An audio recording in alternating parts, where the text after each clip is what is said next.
Hi friends, நமது ஜனனி நாட்டுக்கோழி சொந்தங்களுக்கு எல்லாருக்கும் வணக்கம். இப்போ நம்ம பண்ணையில் அந்த 2 கண்ணும் வீங்கி வீங்கி செத்துக்கிட்டு இருந்தது. எப்படின்னா நம்ம கோழிகளுக்கு இல்லை, நம்ம கொஞ்சம் ஒரு அரை செவரு தான் வச்சுருக்கோம். அதுக்கு மேலே ஓப்பனாக இருந்துச்சு. வெறும் வலை தான் கட்டியிருந்தோம். அதில் உங்களுக்கு அந்த கண்ணு வீங்கி வீங்கி இறந்துக்கிட்டு இருந்தது. நானும் இப்போ இங்கே நம்ம இங்கிலீஷ் மருந்துலாம் அந்த நேம் சரியாக எனக்கு வரல. நமக்கு நிறைய போட்டேன், வாங்கிட்டு வந்து அவங்க டாக்டர் சஜஷன் படி எப்படி போடணுமோ கரெக்டாக போட்டேங்க. ஆனால் அது சக்ஸஸ் ஆகலை.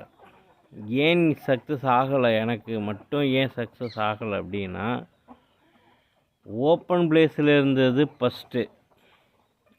அந்த தவறு ஓப்பன் பிளேஸு, அதாவது அரை செவரு வச்சு டாப் ஓப்பன் ஆச்சு இல்லைங்களா, அதுமாரி இருக்கக்கூடாது. நம்ம மெடிசன் கொடுத்தோம்னா அது ஏர் கூலிங்கான ஏர் உள்ளார வரக்கூடாது.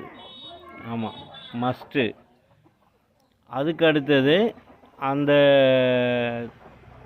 தண்ணி வைக்கிறோம் இல்லைங்களா, அந்த தண்ணி வைக்கிறது விடிய காலம் வரை வைக்கக்கூடாது. ஆமாம், இது ரெண்டையும் ஃபாலோ பண்ணணும். ஃபாலோ பண்ணிங்கன்னா சரியாகும். எனக்கு அது சரியாகலை. அதுக்கப்புறம் நான் எங்கள் சித்த வைத்தியர் ஒரு ஆள் இருந்தார், அவர்கிட்ட போயிட்டு கேட்டேன்.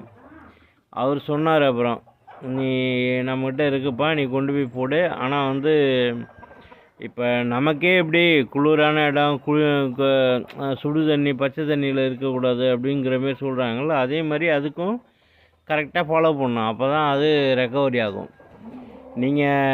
நம்ம அப்படியே சும்மா அப்படியே வைத்தியத்தை மட்டும் பண்ணிக்கிட்டு இருந்தோம்னா ரெக்கவரி ஆகலை. நான் அப்படி தான் பண்ணி இருந்துட்டேன். அதாவது கூண்டை மட்டும் நல்லா கவர் பண்ணியிருந்தேன். பட் இருந்தாலும் அடி வழியாக அதனுடைய கூலிங் தன்மை பாட்டத்திலேருந்து அவங்களுக்கு ரெக்கவரி ஆகாமல் இருந்துக்கிட்டு இருந்தது. ஆமாம், இது நான் அனுபவித்தது, உங்கள்கிட்ட ஷேர் பண்ணிக்கிறேன். நீங்களும் அது மாதிரி யாரும் தெரியாமல் செய்யாதீங்க. நல்லா தெரிஞ்சு அறிஞ்சு அந்த நோய் வாய்ப்புலேருந்து, இழப்பீடுலேருந்து கட்டுப்பாட்டோடு இருக்க வேண்டி விரும்பி கேட்டுக்கொள்கிறேன். ஓகே, பாய், தேங்க்யூ.